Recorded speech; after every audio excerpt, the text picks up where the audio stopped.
Kieran said earlier that I have quite an involvement in the MBA. In fact, you need a crowbar to get me out of the MBA, because I love MBA students so much, because you bring so much experience into the classroom and we can have such great debates and dialogue, and I hope we're going to have such a debate and dialogue this morning. So I'm going to talk about culture, behaviour and psychological biases in the boardroom, because I find with corporate governance, the more I know about it, the less I know about it. It's a complete mystery.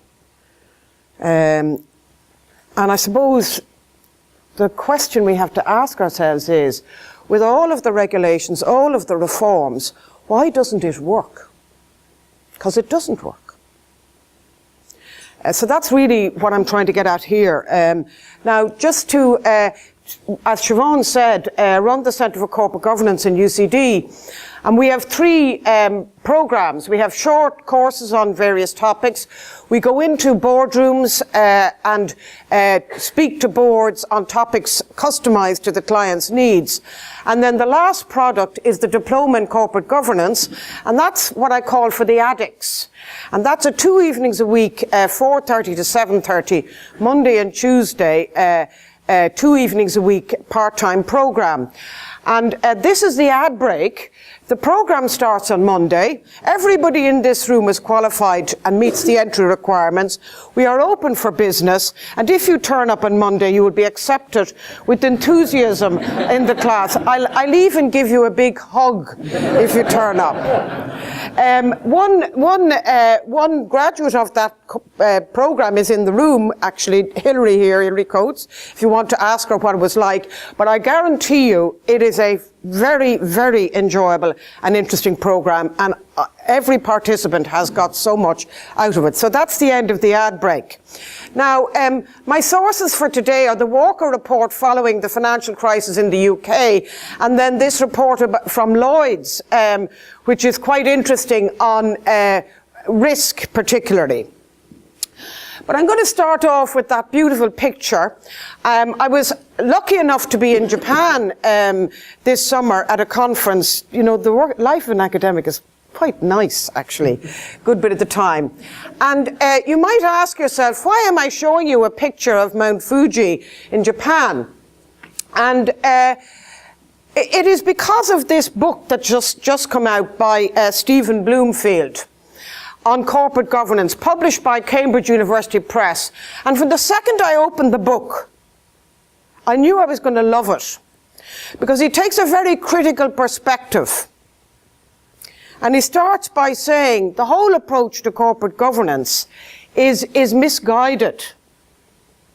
Now, I often start a book at the back, and I just flicked to the back.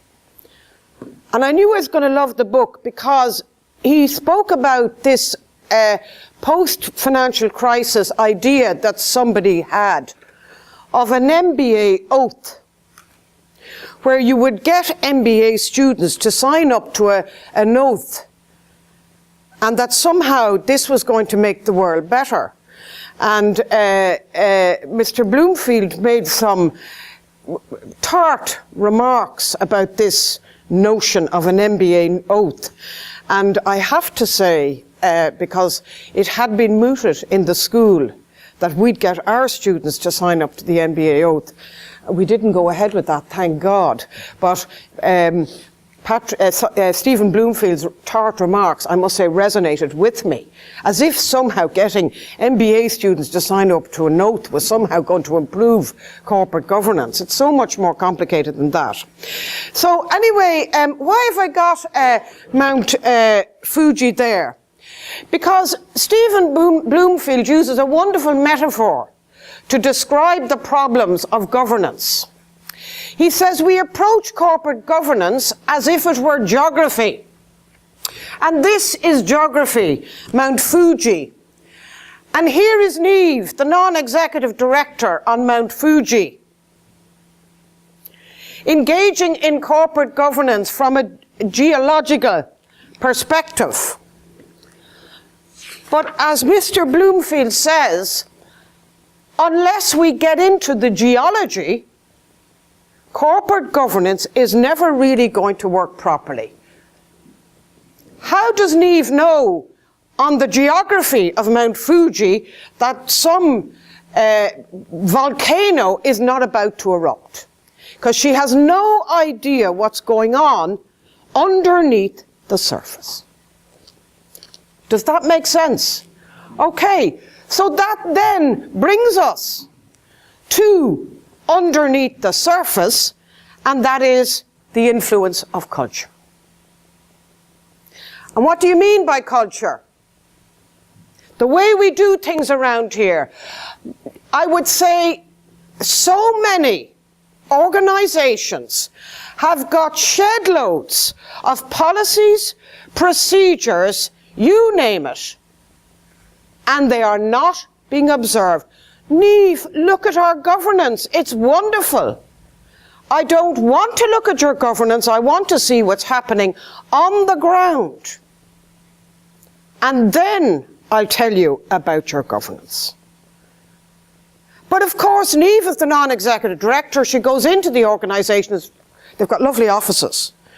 And she has got to go into the lift on the ground floor and taken straight up to the 6th floor. Don't let her get out of the 1st floor. She might actually see what's going on there. And that's culture. So over to you. Give me a word to describe the culture in any organisation that you know. I have a number of words on my slide about to come up.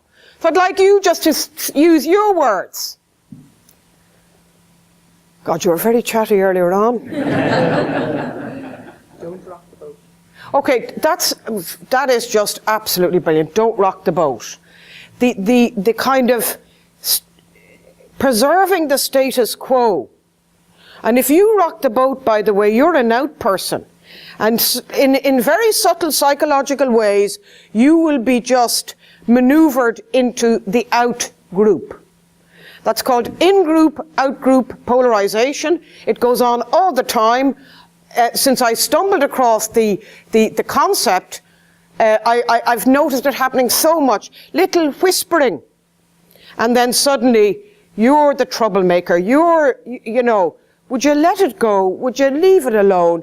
What's your problem? Everybody else is happy and all the rest. So don't rock the boat, which actually I don't have on my list, is a fantastic, it encapsulates so much. Any other? Just get the job done. Just get the job done. I mean, there is this enormous tension between corporate governance and the objective of most businesses, which is to, well, for-profit businesses, to make profit. So you've got the trade-off. And if we are too into corporate governance, I think we will lose sight of what we're there for in the first place, which is actually to get the job done. Now, personally, I don't think that they are mutually exclusive, but I think that if you become absolutely obsessive about high standards of corporate governance, you may lose sight of your fundamental purpose of being there. So I think getting the job done is important, but you can get the job done in a proper way, if I could put it like that. So I think getting the job done would be a good feature of an organisation. Okay, any other comments? Interference. Yeah? Yeah, this is interfering with what we're doing. What is?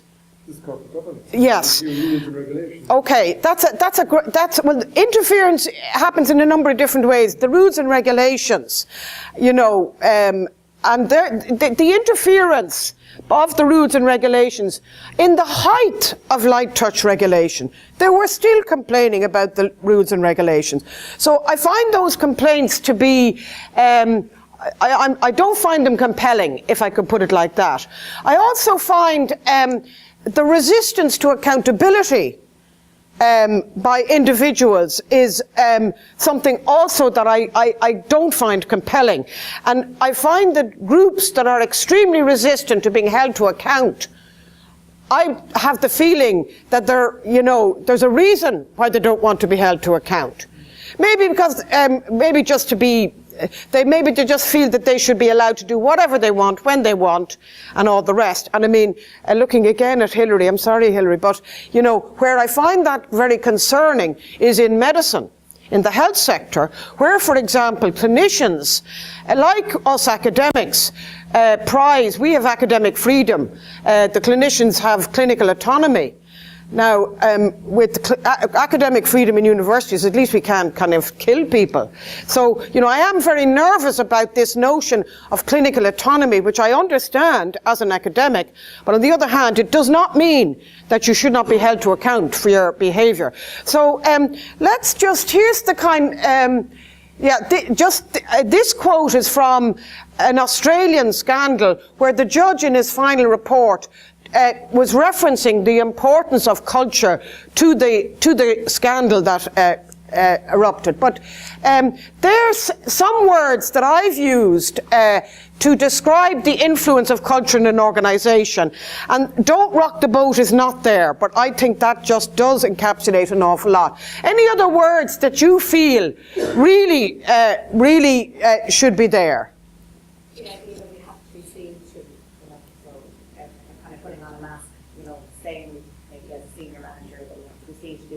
Really not feeling that that's what is in your heart, so that you're sort of cascading this sort of wishy-washy feeling that it should be how things are done. I suppose in a way that's a kind of variation of don't rock the boat, which is, you know, that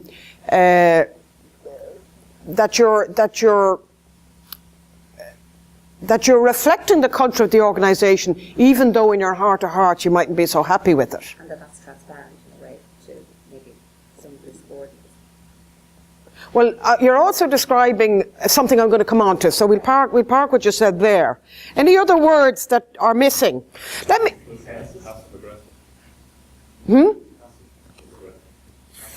Passive with aggressive. I have passive actually up there, the second kind of passive, and then aggressive. You know, the passive is kind of a disengaged workforce that really are so fed up with the place that they just say, look, I don't care anymore. I'm just going to just coast along here, you know. If you put the two of them together, it's a very damaging part of it, where people play around the board with Yeah. Okay. So, in other words, the culture can't be captured by one word. It may be a number of words, and the dynamic between those words is, you know, so that you have, for example, a very aggressive head office and a very passive, we'll say, more junior staff, which is a lethal mix, if I could put it like that. Now, I'm going to share with you a case study, this is... an MBA student actually who's not here drew my attention, sent me an email about this case, and it's absolutely fascinating. I'm ashamed to say the CEO was Irish. I think his name is Mike Lynch, and he had a PhD from Cambridge, and he ran this company, Autonomy. And Hewlett-Packard, I think, paid $10 billion for it, and very shortly afterwards wrote it down by $8.8 billion. My God.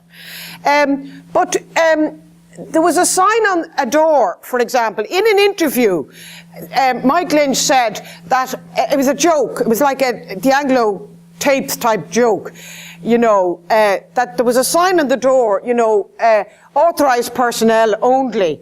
And he said he wanted people to think that there were great intellectual capital secrets behind the door. The door was into a broom cupboard. And he was boasting about that joke.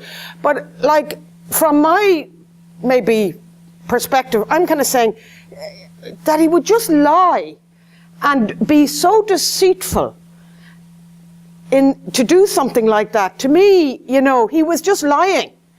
Is that what you want as a CEO? But he thought it was a joke. And then the conference rooms in the company were all named after James Bond villains. He drove a James Bond car, an Aston Martin. And the fish tank contained piranhas. And this was the company that Hewlett-Packard paid $10 billion for. And my question to you is, how would you describe the culture of this organisation? macho, butcher, macho, dysfunctional. Dishonest. Dishonest, yes. Maverick. Well, there's one word from a corporate governance company perspective that I think is important, and that is risk. This is somebody who liked risk. All those symbols are somebody who likes to kind of go to the edge. Risk. But the interesting thing about it is, there's some words, right? But the interesting thing about it was that all you had to do was walk into the organisation and you could see this. And you're asking yourself, did anybody in Hewlett-Packard walk in and actually see, they must have, I presume, see this, and did they not take away some warning signals from what they saw of a kind of alpha male, laddish, infantile culture? So like, sometimes it's fairly obvious things that give you signals about the culture in the organisation, which if you read properly would warn you to be careful. So you don't have to go into massive corporate governance reports or technical reports or anything like that. Although I bet you the due diligence, which would have been one of the big four accounting practices probably, they probably engaged in extreme technical exercises. Whereas something really basic could have actually given you a signal that, I wonder, should we be careful here? This just doesn't look the way you'd want a proper business to be run. Discuss. Push back. Come on. Disagree with me. They probably had great TikTok culture, so that's quite often. Yeah. But there was, sorry. It's sort of, I mean, it demonstrates how the culture permeates from one person within an organisation, from the CEO. Yeah. And everybody sort of, they all sort of follow. Yeah. Myself and a Master of Accounting student have written a paper called Executive Hubris, the Case of a Bank CEO. And what we did was we took the work actually of Lord David Owen, who's a psychiatrist. And in the American Handbook of Psychiatry, there are 14 symptoms of hubris. And we took those 14 symptoms and we tried to analyse the CEO of one bank by virtue of what the CEO had said in the annual report, in the CEO's letter to shareholders. But we conclude the article by saying that boards of directors need to be very careful about the type of people that they pick to head up these organisations, because the CEO has such an influence on the culture. Be careful about the person you pick as your CEO. Jim Collins wrote the book From Good to Great and found 11 organisations that fitted great. And the common feature of them was that the CEO was a very self-effacing, low-key person who said, look, the success of the business is to do with everybody else. You know, so picking the kind of... Okay. Because in technology, surely it's the CEO that creates the business. So it's not the board picking the CEO. So it's Steve Jobs drove the business. Okay, The CEO. yeah, yeah. That's a absolutely fair point, yeah. So it's obvious from my comments that I'm thinking of a board picking a CEO, which in a public company, which again is what I'm kind of thinking of, in a public company that's generally the way it happens. Although again, Steve Jobs is an example of the way it didn't happen in that way. But a lot of the time, boards select a CEO, and the very characteristics that are a risk to the business are the things they are attracted to. So they need to be careful not to go for bling, not to go for showman, not to go for the kind of impression management at the interview, but to go for somebody who has fundamental values that will permeate the organisation and influence the culture. Yeah, somebody... Something to say that the thing that we're not really considering here is the people in Hewlett Packard must have identified with this culture of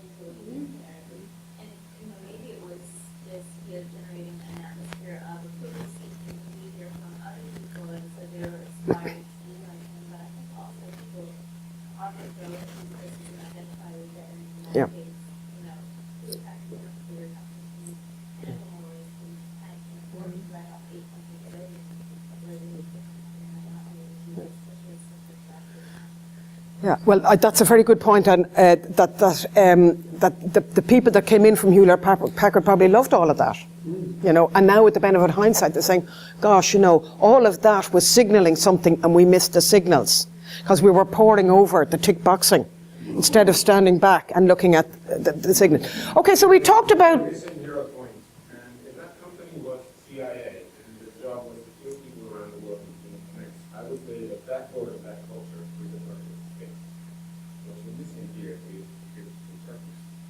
I agree that what you have described is perfect if you are selling ice creams, but if you are trying to get a hedge fund that has to buy, I don't know, Argentinian passports and then drag the government to international courts to get paid, that type of culture is so much better.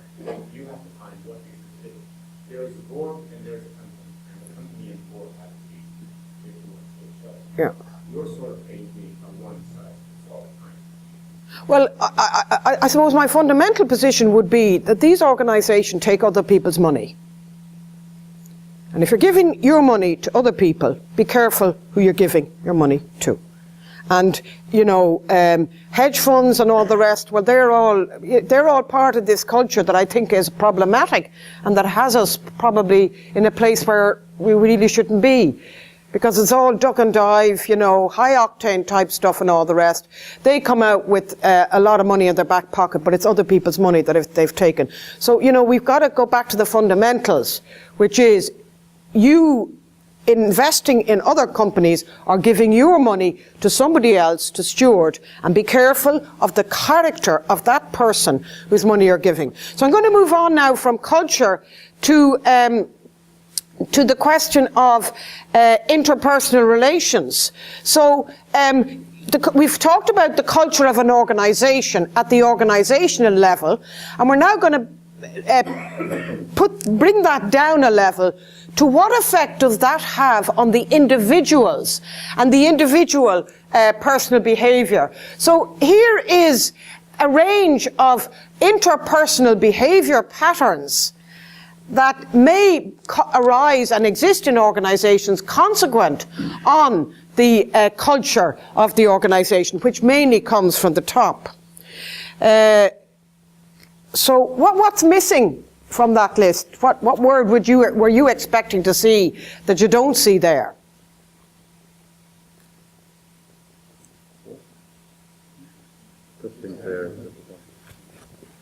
Yeah, trust is, yeah.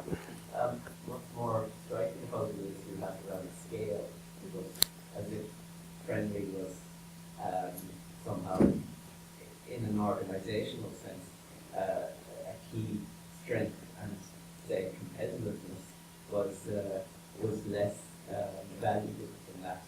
Whereas I wouldn't necessarily agree that a competitive environment is actually a worse thing would be a friendly, supportive, warm, trusting environment. Okay, that's a fair point. That is my ranking of these words is my personal ranking, which not everybody would agree with. I have the green, friendly. Competitive is kind of in the middle. I mean, business is competitive. It's a competitive world. But then the kind of domineering, etc., is red down at the end. Danger zone. I mean, friendly actually, I could maybe put friendly down as red in the red zone as well, because if we're all around lovey-dovey in the office being friendly, are we getting the job done? Are we out there hungry, you know, looking for business, you know? So I suppose what I should say is context. The context in which these behaviour patterns will influence whether you make them red or green. You know, like friendly would generally be a good thing to have, but it could have, in a particular context, it could be a bad sign, okay? But anyway, we have the kind of culture influences the interpersonal behaviours between people, which in turn influences communication.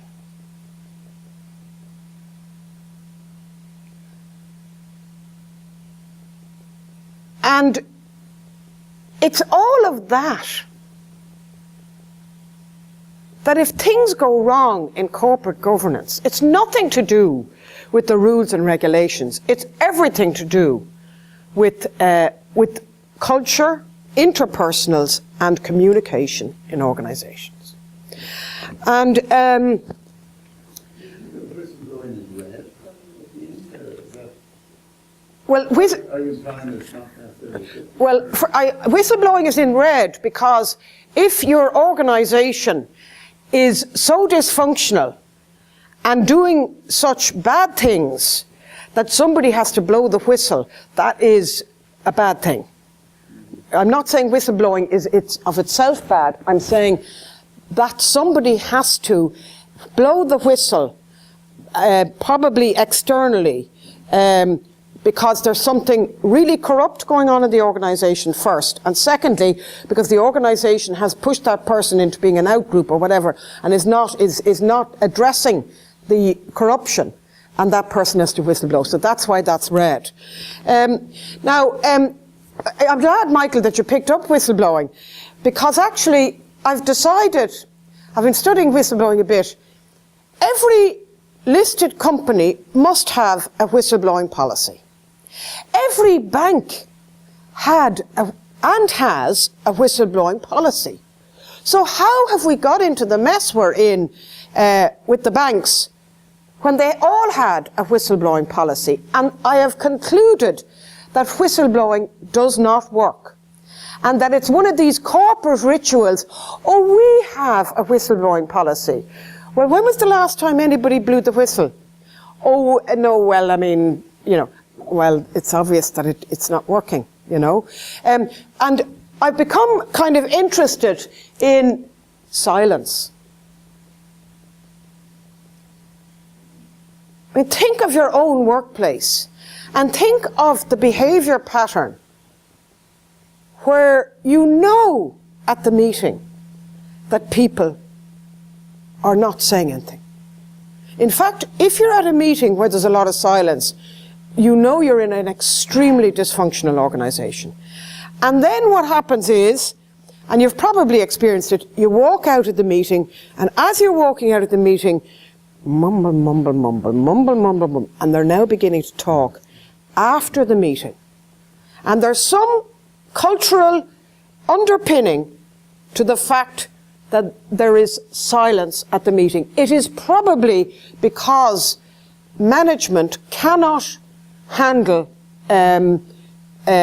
contrary views. Management want yes men.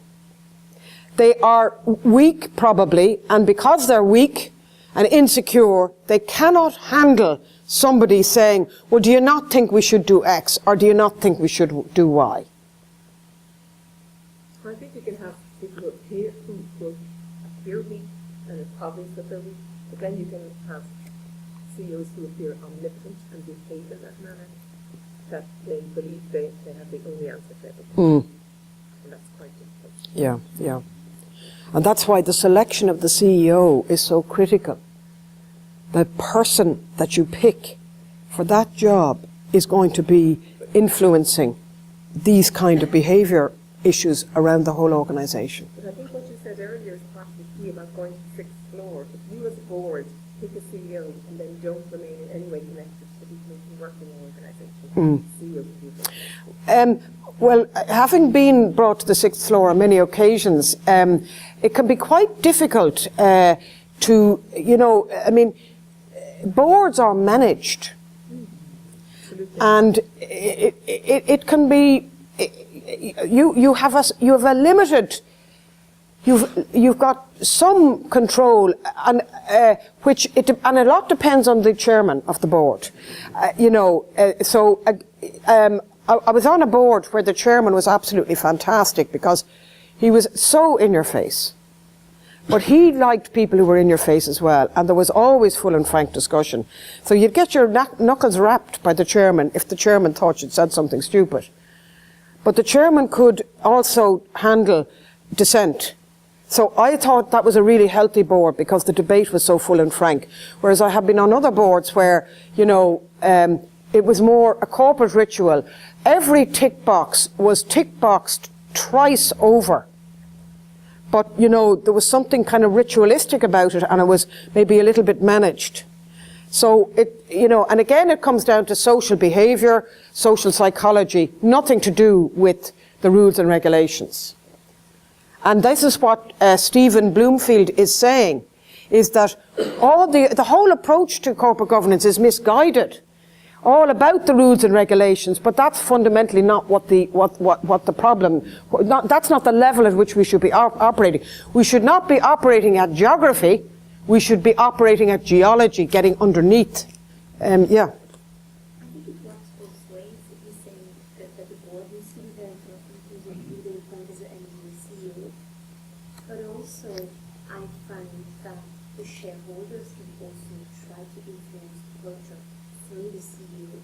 So I would say the managing director of the CEO should also be very careful and conscious of what type of shareholder and what type of board they have to manage the business, because it does, depending on how interfering, that's a bit of a negative word, but the board is and trying and manage the business through the MBA CEO, that can also have an influence.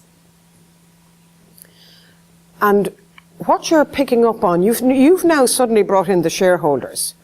So we've got the board, the non-executives, the CEO, the shareholders. We've got whistleblowing. And we're only at 8:30 so far. And what we're also finding is that corporate governance is a very, very, very complex system of interconnecting wheels and mechanisms. It's not straightforward at all. It's a whole load of interconnected relationships, mechanisms, all kind of operating together. So it's quite a complex thing, because as soon as you look at that, like the CEO and the character of the CEO, then you have to take into account something else.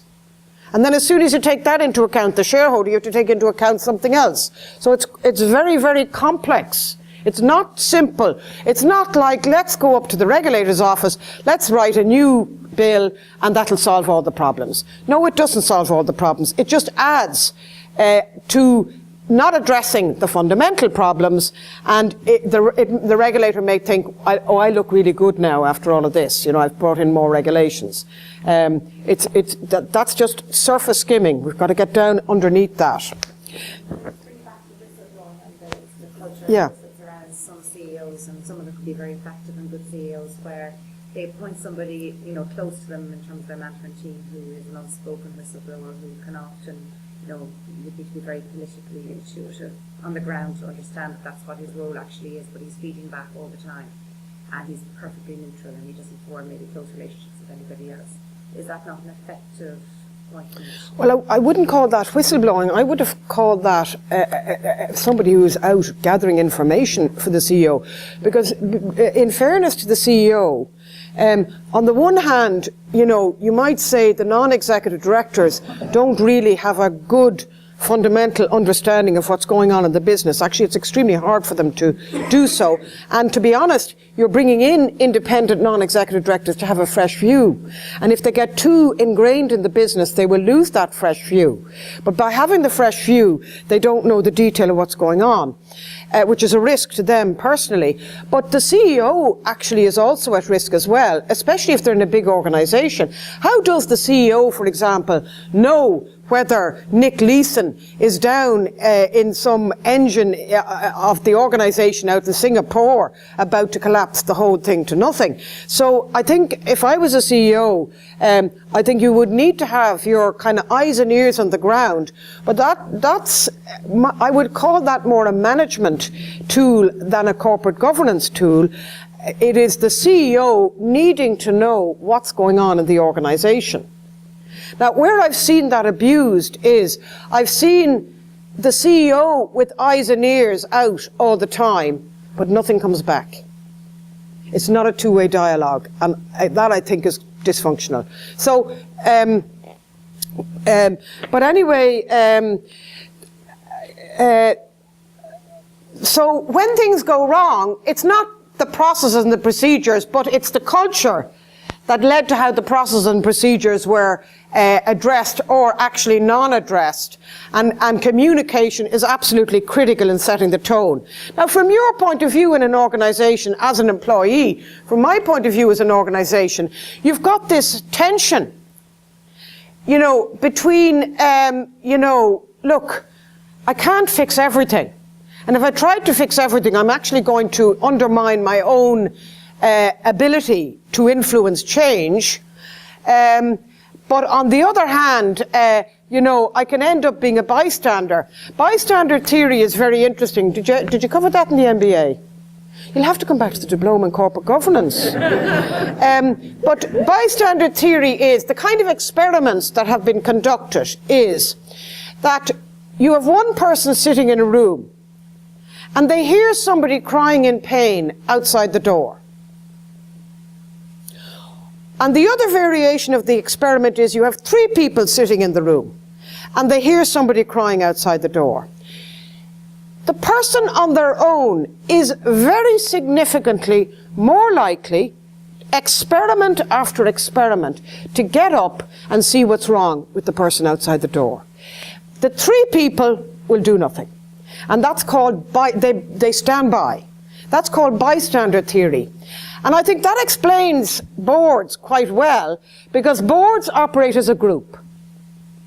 And as a group, they are more likely to stand by, because actually nobody in the group says, this is my individual personal responsibility. If I'm in the room on my own, it is clear it's my individual personal responsibility. But if there's a group of us, I'm waiting to see what the other people do. I'm standing by. And I find that a very interesting just observation on human behaviour, and I think one that is useful to be aware of in a business context.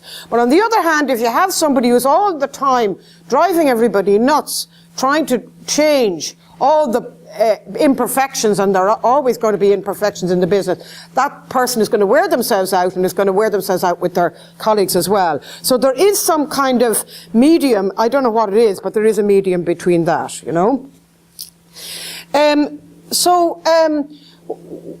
Who most influences the culture in the organisation? Perhaps the CEO? I would have said the CEO. Absolutely the CEO. So boards need to make that choice so carefully. And how do you change the culture of an organisation? Yeah. Well, yes, I'd say if you look, for example, at Anglo-Irish Bank, I would say changing the CEO to Mike Ainsley, I'd say did not change the culture of the organisation to some extent, but probably not a lot, because there were so many employees that had gone into that organisation, aged, we'd say 21, after they did the BCom and UCD. They don't know any different.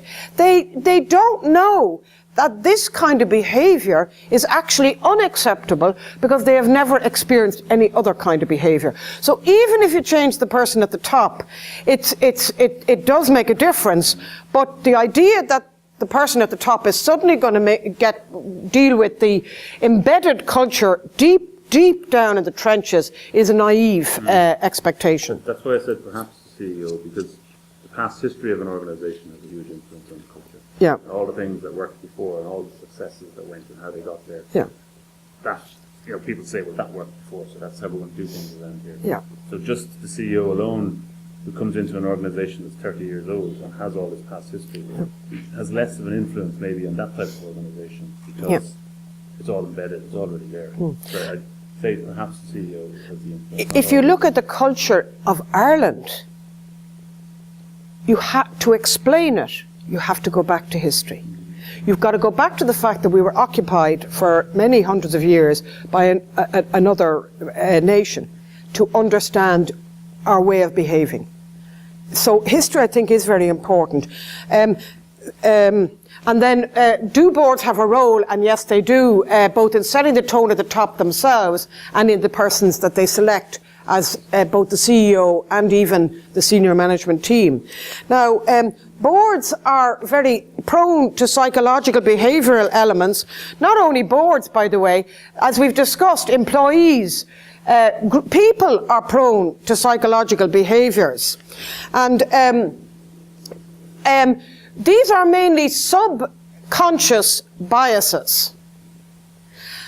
And by the very term subconscious, you cannot not suffer from subconscious biases. I have to put on my own glasses to see that slide.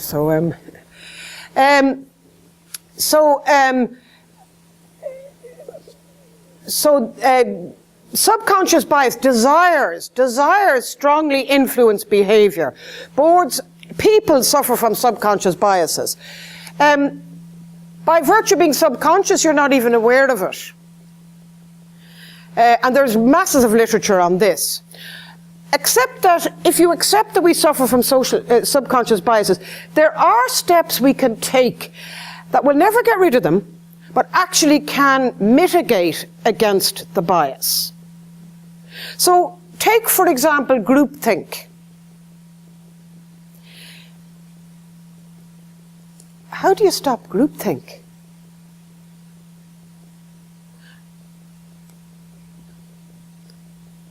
One of the, getting rotation of directors and independent directors, that's one way of disrupting a group to try and reduce the groupthink. But there are other ways, like in the Walker Report, chairmen are now encouraged to pick somebody on the board and say, I want you to pick holes in the board paper coming up. Your job is to just find every single thing wrong with the board paper or the recommendation and raise it at the board meeting. And, there are other things like that. In a health setting,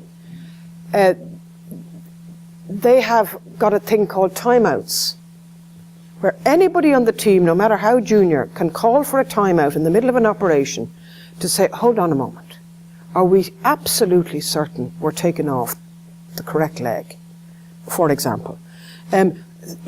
So boards can call for timeouts. Boards can say, hold on a moment, let's not rush this decision. We don't have to make the decision today.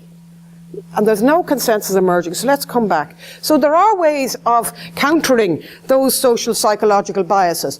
But the regulators are beginning to recognise that there's something going on, the geology. They're beginning at an embryonic stage to recognise the geology as opposed to the geography, of which 99% of effort goes on geography and so little on geology. And no matter how independent-minded you are, you cannot escape the fact that you suffer from social psychological biases, and you need to be aware of that, okay?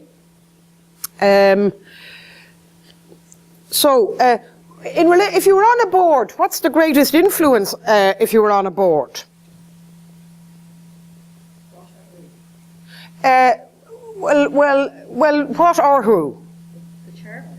Okay, so chairman is massively influential. I've been on boards where the chairman, you just work out, the chairman stifles discussion. I've been on a board I mentioned earlier where the chairman encourages not only discussion but dissent. What else? Mm-hmm. Anything else? The relationship between the chair and the CEO. You see, she's done the diploma in corporate governance. Say nothing more. Right. The key influences on a board are, one, I don't know whether to put them one or two. I'll put them 1A and 1B. 1A, the chairman, 1B, the CEO. They are massively influential. You can be emasculated on a board, depending on whether you have a good or a bad chairman and or CEO. And then, as Hilary pointed out, the dynamic between those two can add a further level of either functionality or dysfunctionality. The board that I was on, that was a really fantastic board, had a very valuable chairman, in your face. So really encouraged discussion and dissent and all the rest. The CEO was very taciturn, in a nice way, not in a kind of quiet people can be scary or nice, but this was nice. And they complemented each other absolutely beautifully. Now, there's no corporate governance report I have ever read that captured that, which was so potent an influence on the way we worked. I guess you can't be when the president and CEO don't be the same person. I mean, their influence was enormous. Yeah, well, I mean, the thrust of, let's say, the Code of Governance in the UK is to try and spread power. So you have a different chairman, a different CEO, a different person chairing the audit committee. That the audit committee is a very powerful subcommittee of the board. So if you go back, for example, to the Fife's DCC insider trading case, what tumbled out of that case was that Jim Flavin and the McCanns had an awful row over whether Jim was or was not independent.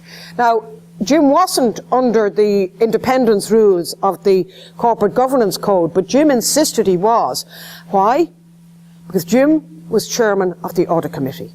And he wanted to keep that, his hands on that kind of, like, you know an awful lot if you're on the audit committee. And Jim, I would say, wanted to keep that position and knew that if he wasn't classified as independent, he would have lost it.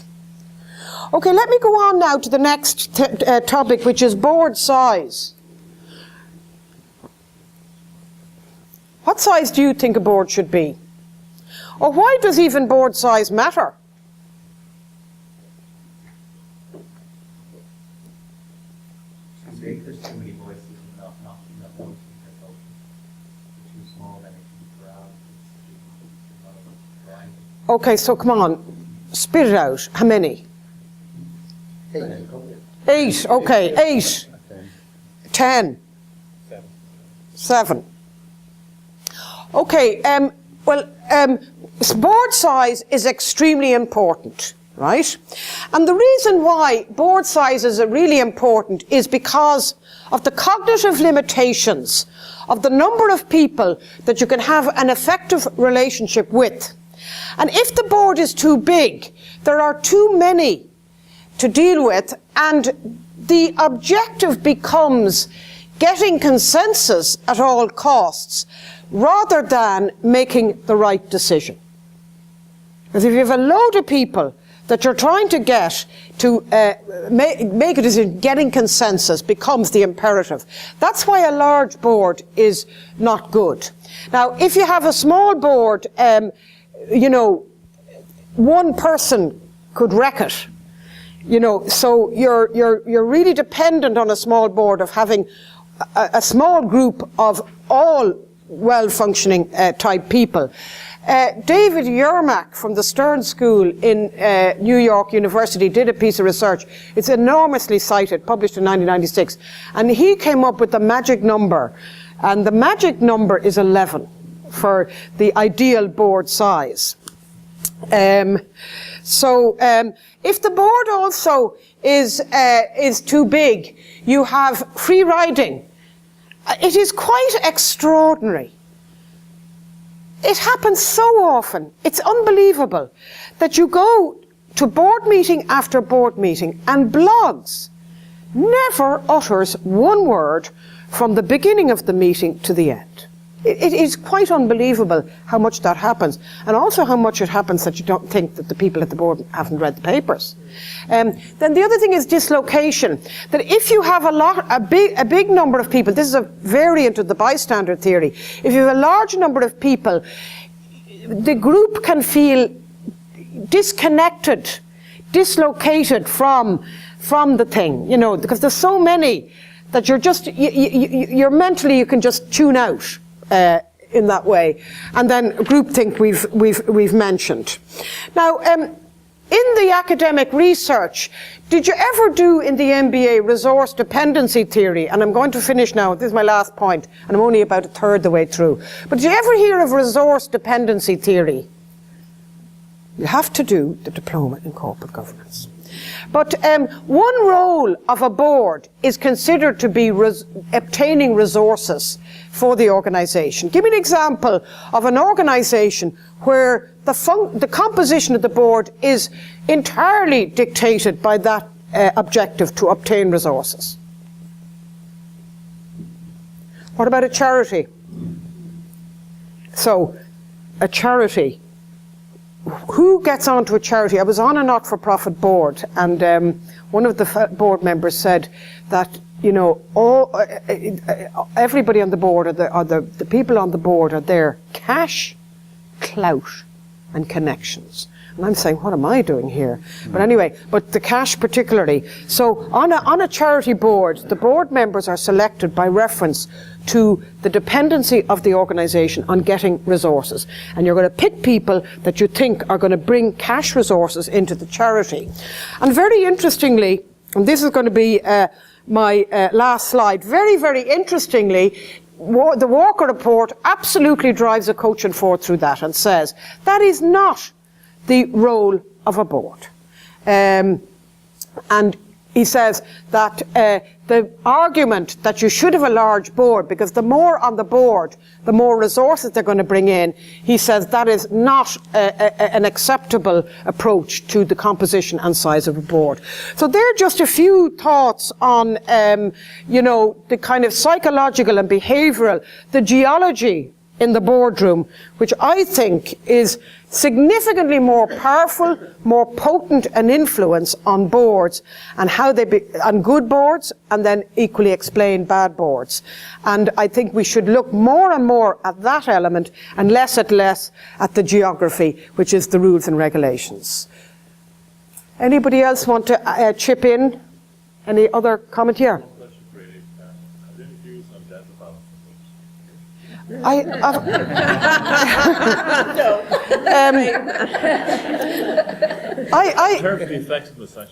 Well, I got my first board appointment at an extremely young age, which is what gave me the idea for setting up the centre, because I hadn't a clue. And I said, I bet you there's loads of other people around there like me that need to be trained. You know, so get a woman on the board and to solve all the problems. And then she turns out not to be so token. You know, I think that I think diversity is important on a board, and I think that the regulators are possibly the pendulum is swinging in the wrong direction or in a risky direction, because there is a sense that the directors on the boards of banks did not understand the business enough. I'd say, well, if they didn't, the non-executives, management certainly didn't, right? So where were the non-execs if even management who were in there every day didn't even understand the business? But that's a maybe slightly personally defensive aside. But the regulators are now saying that we need to have people who understand the complexity, let's say, of a bank. And I think that you're risking having people who are coming out of financial services who because they know it so well, I think the problem with that is the groupthink risk. So they may know more about the business model, but do they know too much to have the fresh perspective to ask the obvious questions? I was speaking to a former bank director, executive director, who said the board didn't ask enough questions, and when they asked the right questions, they didn't follow through strongly enough. And I responded to the executive director and I said, so it's catch me if you can. Why didn't the executives tell the board? Why does the board have to be asking the questions, catch me if you can? So that's the culture of boardrooms. Yeah. I think, you know, there's the point about not having processes, but at the same time, just as they say, behaviour and shape attitude, I think you can put in place a protocol in certain groups that almost support people independently. So I think at the right level, you know, if you have certain prescriptive processes, they can help. So, for example, when somebody put some control, you almost enforce there 30 seconds, so I'd like to immediately call it down before anyone speaks. So then you're kind of more anchored what your intent is. I think if you have some very descriptive protocols, they can at least help people's independence. I totally agree with you. I make the following observations. I think processes and procedures are absolutely critical. I think you should keep them to a minimum, and the minimum should be implemented rigorously. What often happens is you have loads and loads and loads of processes and procedures. That gets the staff fed up. They're so fed up they don't do it, and so you then have a governance model that actually is not implemented in practice. So I think less is more, and if you have less, you're more likely to implement it. And I think organisations need somebody there to make sure that what we say we do, that we do it. Okay, so look, I'm going to wrap up now because I'm conscious of the time and you want to network and all the rest. So I've enjoyed our dialogue, and thank you very much for coming along. And I'll be waiting to see you on Monday with your application for the